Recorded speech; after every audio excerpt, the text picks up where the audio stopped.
श्री सच्चिदानंद सद्गुरु साईनाथ महाराज की जय।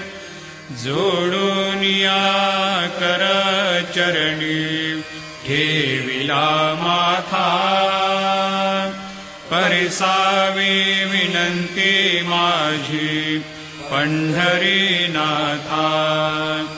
असो नसो भाव आलो तुझिया ठाया, कृपा दृष्टी पाहे मजकडे सद्गुरु राया।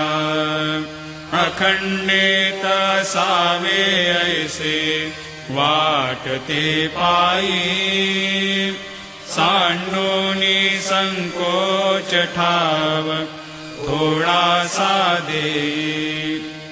तुका म्हणे देवा